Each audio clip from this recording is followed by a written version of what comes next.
Alors,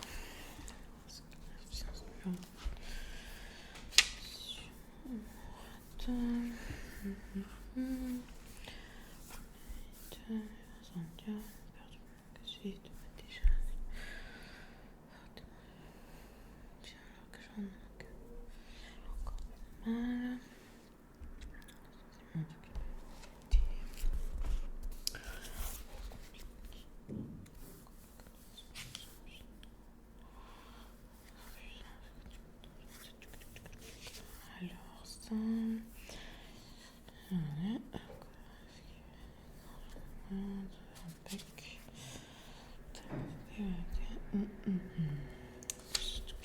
Ok.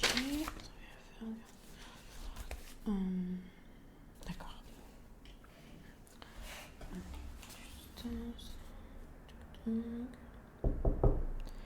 Entrez. Bonjour. Asseyez-vous ou allongez-vous. Vous savez qu'ici, vous pouvez vous mettre dans n'importe quelle position que vous voulez. Mettez-vous à l'aise. Eh bien, je suis très contente de vous revoir. Vous avez pris l'initiative de prendre un rendez-vous. Voilà, je vous en félicite. C'est très très bien. Alors, ne vous inquiétez pas. Il y a beaucoup de personnes qui sont assez bouleversées par la première séance. Donc, il faut un peu de temps pour assimiler toutes les choses dont on a parlé, de s'exprimer pour la première fois comme ça. C'est pas évident. Il n'y a pas de normes pour les durées entre les séances. D'accord ? Alors, comment allez-vous maintenant, à l'instant T ? Vous me dites comment vous vous sentez actuellement.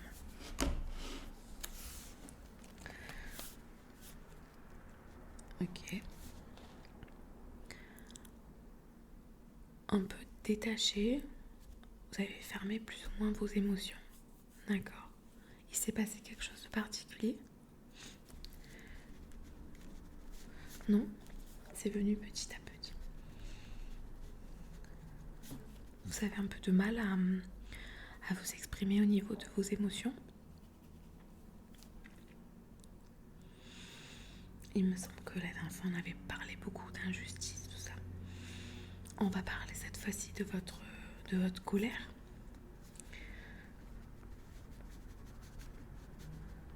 Qu'est-ce qui se passe quand vous mettez en colère ? Oui. Ah. Donc c'est plutôt dans l'action que vous réalisez que vous êtes en colère. D'accord, vous vous rendez pas compte. Il vous faut un petit moment. D'accord. Il vous manque peut-être un peu de vocabulaire au niveau des émotions et des petites techniques pour les mettre en évidence. D'accord. Nous allons voir ça. Ok. Et ensuite, vous fermez tout et vous êtes détaché. D'accord. Alors, le détachement n'est pas une mauvaise chose. Au contraire. Mais il y a des moments où il ne faut pas être détaché. D'accord, l'exemple que vous venez de me donner, par exemple, vous n'avez pas à être détaché par rapport à ça. Non, c'est inacceptable en fait d'entendre des propos pareils sur vous. Voilà. Même si pour vous, ok, vous me dites que ça vous passe au-dessus, mais ce sont des paroles fortes. Est-ce que vous vous rendez compte que ce sont des paroles fortes ? Non. Voilà. Donc ce que je veux vous dire, c'est que le détachement est une bonne chose, mais il y a des moments où vous devez quand même réagir et ne pas laisser passer ce genre de, entre guillemets, d'attaque envers vous. Voilà. Alors, je vais vous donner un petit tableau à remplir. Je crois que je l'ai là. Du coup, ok. Donc, c'est très simple. vu que vous n'arrivez pas à mettre en évidence le moment où vous êtes en colère ou triste ou déçu, je vais vous donner un petit tableau à remplir. Donc il y a 3 parties. Et dans un premier temps, dans la première partie, vous allez juste me décrire ce qu'il se passe. Donc m'écrivez la date, l'heure si vous l'avez, et vous me décrivez quelle action vous fait une petite alerte et écrivez-moi ce qui se passe, d'accord? À partir de cette action-là, vous allez m'écrire l'émotion, la sensation qui se dégage face à cette situation-là. D'accord? Donc en ayant écrit en fait ce qui se passe, vous allez pouvoir dégager l'émotion globalement principale de ce qui se passe de cette situation-là. D'accord? Et vous allez aussi m'associer à cette sensation-là le pourcentage environ d'intensité que cela vous procure. Une sensation physique, une sensation émotionnelle, voilà, d'accord? Et donc ça c'était la deuxième partie. Et la troisième partie, c'est que vous allez écrire, si possible, les pensées automatiques qui se dégagent de cette situation-là. Ok? Voilà. Comme vous m'avez dit la dernière fois, que des fois, vous pensez « je suis bizarre ». Voilà. Donc ça, vous m'écrivez. Et pareil que pour les émotions, vous allez m'écrire le pourcentage de croyances que vous avez en cette pensée. D'accord? À quel point vous pensez que vous êtes bizarre. Ok? Donc, vous allez remplir ce tableau pour la prochaine fois et nous analyserons toutes les situations que vous avez mentionnées. Ça vous va? On y reviendra, mais si vous avez des questions, vous savez que vous pouvez toujours me recontacter, soit par téléphone, soit par texto, soit par mail, comme vous sentez le mieux. D'accord? Alors, si vous avez une action, on peut commencer à travailler là-dessus. Une situation précise qui s'est déroulée récemment. Ok. La semaine dernière. Ah, d'accord. Et après ça, vous êtes complètement refermé. Ok. Ok. Oui. D'accord, on n'a pas encore abordé profondément le sujet de l'alimentation. Ouais. Ok. Donc vous avez ce besoin de vous remplir. D'accord. Ok. Hop. Je vous écoute. Je peux continuer. Ouais. Ok. Donc vous essayez de vous décharger lors de ces fortes émotions. D'accord.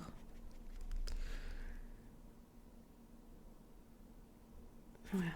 En fait, en faisant ça, vous rentrez dans un cercle vicieux, puisque vous vous faites encore plus de mal. Et à cause de cela, il y a un sentiment de culpabilité qui va commencer à naître. Et ce sentiment de culpabilité va alimenter le cercle vicieux. Vous voyez?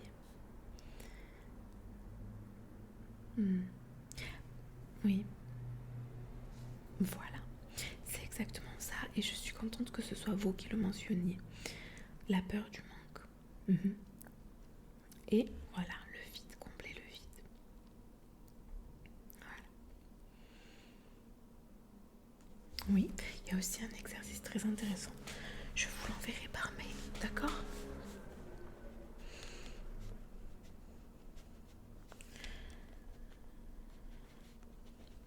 Ok, ça vous le fait. D'accord, au niveau de l'alimentation, ça s'était un peu calmé depuis quelques mois. Ok. Mais on pourra voir ça la prochaine fois. Je vous donnerai un autre exercice à faire et on analysera et on l'associera par rapport au tableau des émotions. D'ailleurs, vous pouvez même l'inclure dans la situation. Donc vous avez une situation par rapport aux émotions et vous pouvez associer s'il y a un trouble alimentaire avec cette situation-là ou si c'est la situation en question. Oui, et en fait, le fait de l'écrire, ça va vous permettre de vous recentrer, de vous calmer légèrement. Donc je ne dis pas que c'est un traitement, mais ça permet d'être un peu plus lucide, un peu plus clair, et ça vous aidera également. D'accord ? Ok. Il y a un sujet que j'aimerais aborder, c'est vos relations amoureuses. Si vous en avez envie, je vous y oblige pas. Alors, ouais, c'est compliqué. Oui, toujours ce sentiment de sécurité que vous recherchez et qui est difficile de trouver.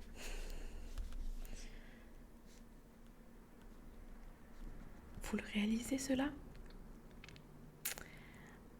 Ok. En fait, oui, vous allez chercher les personnes puissantes pour ressentir cette sécurité-là. Et du coup, vous allez avoir tendance à choisir des personnes avec qui ce n'est pas possible de s'engager. Inconsciemment, vous le faites. Après, c'est en fonction de ce que vous m'avez raconté la dernière fois et aujourd'hui. Après, s'il me manque des renseignements, vous pouvez me les dire. Il n'y a pas de souci. Voilà.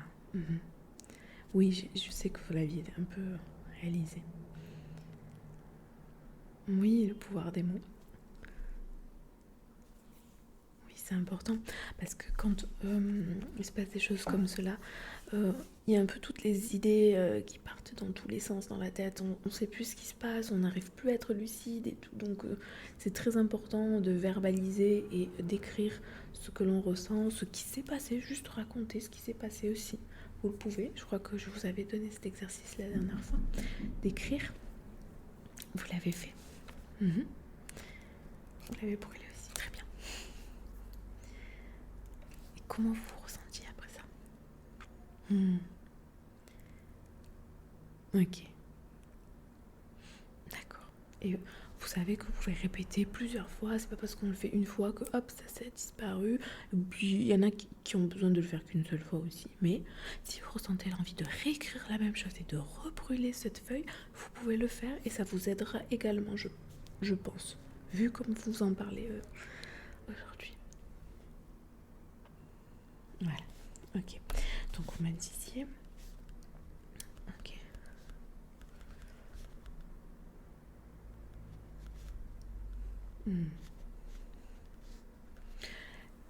Oui, mais on n'évolue pas tous de la même manière au niveau des relations. Il faut en avoir conscience. Comment vous vous sentez vis-à-vis de cela ? Ok.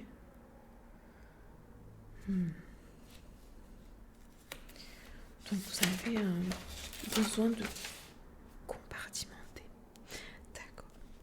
Alors ça peut vous aider. Ok ? Ce n'est pas un défaut.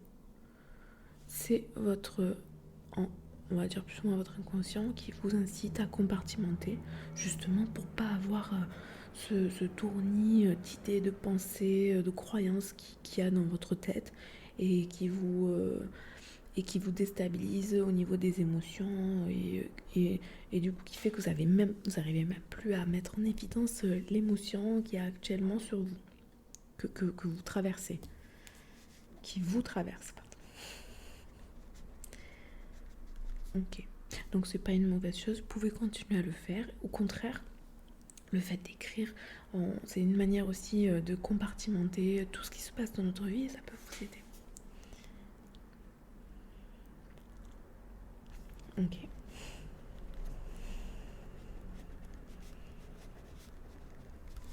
Vous arrivez à faire des choses pour vous C'est compliqué aussi. Ok.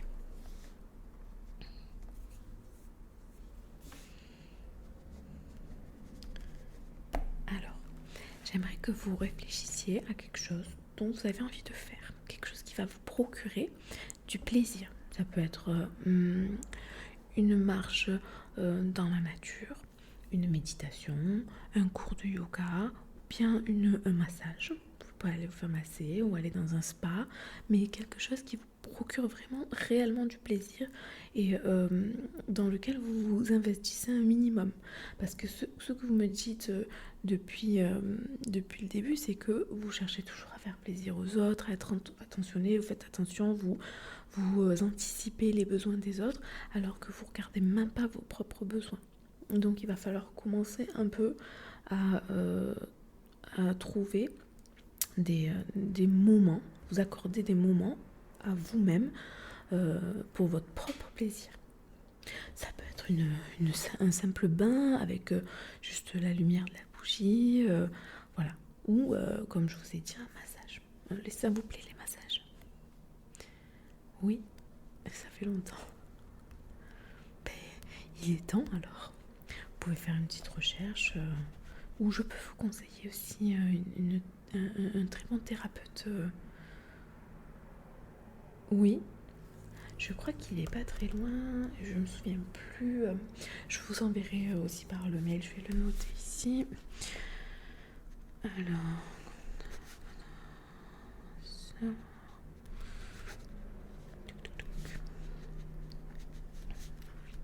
Et je vous enverrai aussi le contact d'une réflexologue plantaire aussi.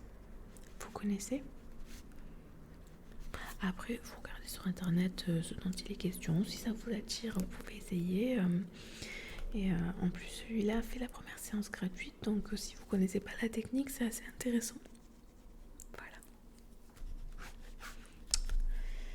Voilà. Ok.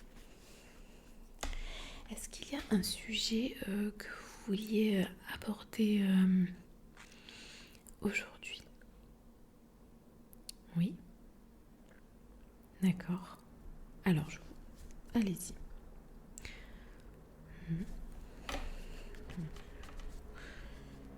Ok. Ça fait combien de temps?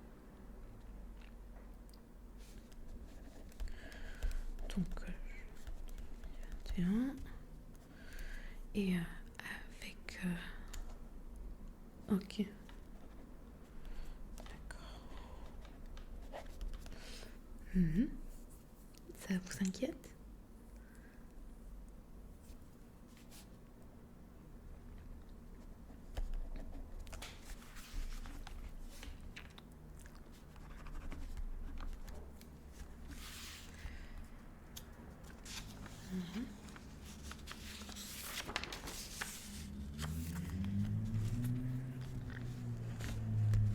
D'accord.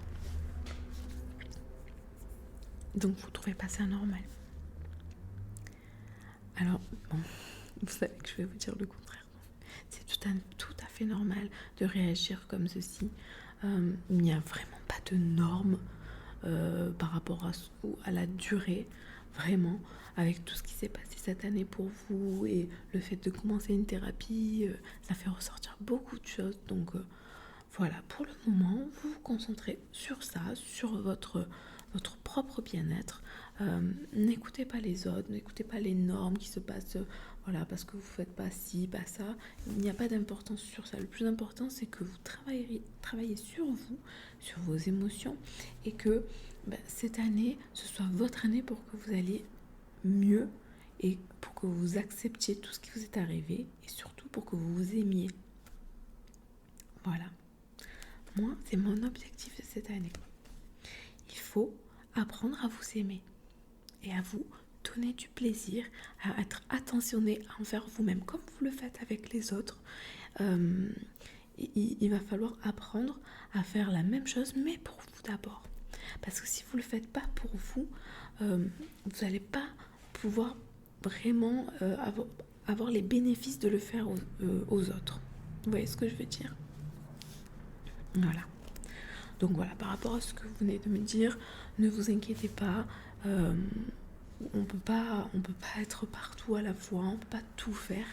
Il faut l'accepter. Il faut accepter un moment où, hop, on se pose, on prend soin de nous et ça va vous permettre d'avancer. D'accord? Voilà. Oui, c'est ce que vous devez retenir. Apprendre à vous aimer. Si ça peut vous aider après chaque séance, prenez un carnet et notez tout ce qu'on vient de dire.